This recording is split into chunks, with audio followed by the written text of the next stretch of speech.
Hi, folks. So great to be here. I don't live in San Diego, but I might take you up at one point.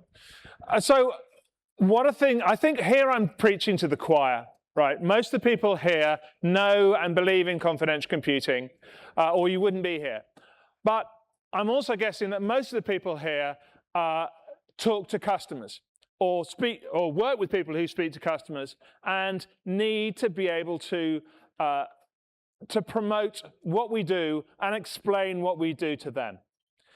And that's kind of what I'm kind of trying to go with this presentation. So we came up with this, Agentic AI is running our infrastructure. Who's accountable when it goes wrong? And the answer is, it's not me, right? The answer is, it's you. And this, it may not be you, but it's going to be your customers. And this, if you're talking to CISOs or security architects or board members or auditors, this is what we need to get across.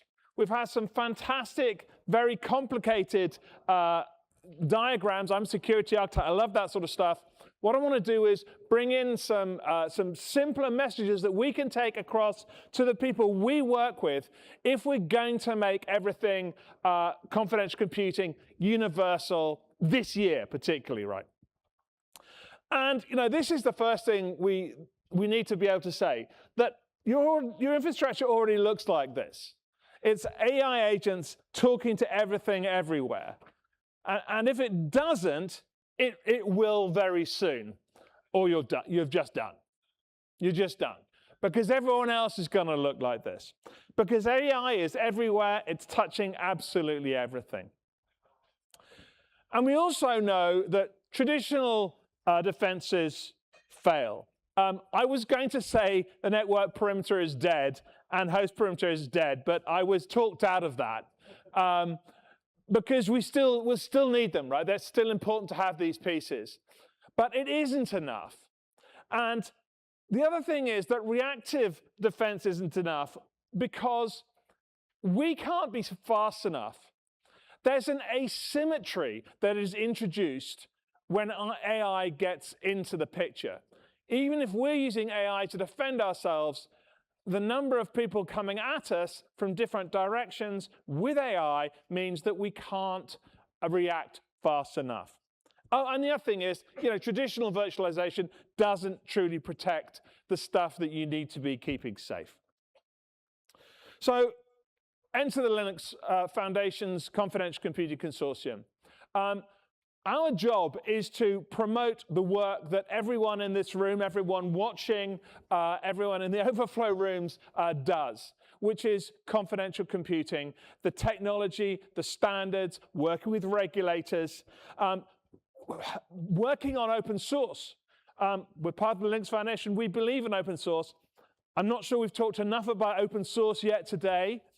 If we're talking about trusted computing bases and all those other bits and pieces, in order to have that trust, we need things to be open source. And so that is why open source is really important in this world. We also sponsor academic research. That's something that we've just started doing. We put out a call for submissions, expecting 4 to 6 submissions, had 37, and then 7 more came the day we closed. So that's going on a lot. We're also a safe place for technical discussions.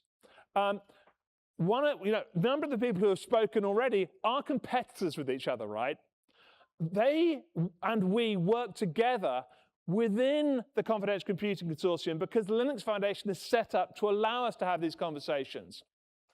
We can talk about technical things. We can even talk about some business things because we're part of the Linux Foundation, which gives us the safe space to do that. And we absolutely try to foster and work on thought leadership in this space as well. And part of what we need to be explaining to people is there is this architectural shift from reactive security. You've got software, you've got processes, you've got procedures. These are all good things, but they're not fast enough, they're not good enough, and they're not verifiable enough. And so this is where the cryptographic attestation and the hardware isolation, which is part and parcel of confidential computing, allows us to build a stack with all, as have been shown by some of the speakers already, which we can rely on, and that's where we need to build. We need to build on the top of that stack, and your customers need to understand that this is what they need to build. On top of a stack which is rooted in and supported by and built together with confidential computing. This is the story we need to tell before maybe we go into the really complex stuff about why confidential computing is important. So last week I was in Mumbai, don't talk to me about jet lagged, and before that I've been to a bunch of other conferences as well, and AI has just realized that security is a bit of a thing. About time, frankly. I'm a security architect, and it's taken a while. They are all over Willison's lethal trifecta, which sounds like some sort of Harry Potter thing, but it isn't. And it's very good. It's about, there's 3 different things you need to worry about, and it's kind of a retake on the CIA triad, if you know your security architecture: confidentiality and integrity and availability. But it's irrelevant if you don't get the infrastructure right. And this is a story we need to explain to folks, right? That if they don't get the bottom stuff right, you can ignore this because everything's gone anyway. So if the RAM is unprotected, your confidential data, the sensitive context, all of it is available. And I want to show a really, really, really simple example. And thanks to Hugo for kind of setting me up with this one, right? So I've got an MCP agent which is talking to an MCP server, and I want to buy 500 Mike Co stock. Of course, Mike Co is really big, and it's retailing about $7.50. No surprise there. And I'm going to buy it for lf.org because they believe in me, and that Mike Co, so not me, of course, and so they want to do that. And there's the bank account. I made up those numbers. Don't try and use that. It's not going to get you anywhere. So just to say, okay. And so the agent goes to the server and says, use this stuff, right? That's great. There's so many things that can go wrong, I don't know where to start. But just change that number, right? And everything we've tried to do goes to pieces. But that, just change your buy to a sell, make the numbers different, buy a different stock at a different number on behalf of someone else, and put it somewhere else as well. These are the things that we are beginning to trust our agents with, and this is what will happen if we don't protect what we're doing properly. And this is ignoring stuff that could be happening on the agent side, any sub-agents, all of those sorts of things. So this is the picture we can show our customers. We put a nice green safe box around that bit, and that bit is now protected. Let's not pretend there's other stuff that that could go wrong, or that we can't, that also needs fixing. But defense in depth, we get that. We got the integrity protection. You can't make changes. We've got confidentiality protection. You can't take stuff out. And we've got the attestation, which proves that we've done this to all the people who need to know it. And this means we can start talking about all of these sovereignty bits and pieces, right? It's because sovereignty isn't just about national sovereignty. It's not just about, UK companies being protected from scary US companies. We're allies, it's fine.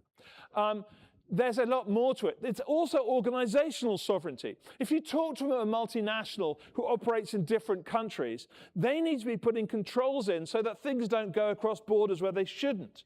but personal sovereignty as well.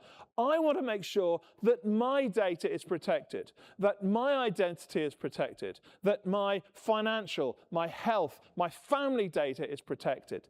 That all comes in. And of course, it plays with the agentic AI. So it's not just your data, it's your processes which also need that protection and that proof.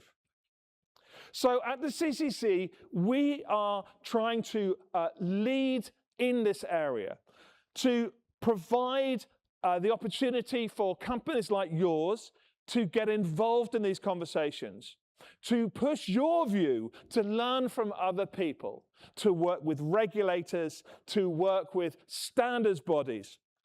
If you have open source work that you want to put into in a safe place which can get support from all the things we can do at the Linux Foundation, we do that. I've already talked about working together across the industry. And also we're working with regulators worldwide to make sure they understand how important this is and to act as a block rather than lots of different individual voices. So these are the things we do. And if any of these matter to you, I would like to talk to you and find out how you can become a member, what we can do for you, what you can do for us, and what we can do together to aid the commonwealth of the industry and of the ecosystem. So what do we need to say to our customers? What do we need to say to them that they need to change? Well, they can't wait for security to catch up anymore. Yes, they want to be doing AI, but they mustn't just say, oh, we'll do this bit now and it'll be fine. It will not be fine. We need to tell them they need to demand these cryptographic guarantees which are provided by confidential computing, and to prioritize that hardware-rooted trust, which we've heard about from the other speakers already. All of the stuff they've said is absolutely on point, love it completely. Sometimes we need to be able to say it simply to folks, and these are one way of saying that to them. So that's me. I decided to run short, make it punchy, give some space for other folks. I would love to meet you. Love to find out what you're doing and love to talk to you about confidential computing and the Linux Foundation. Thank you very much.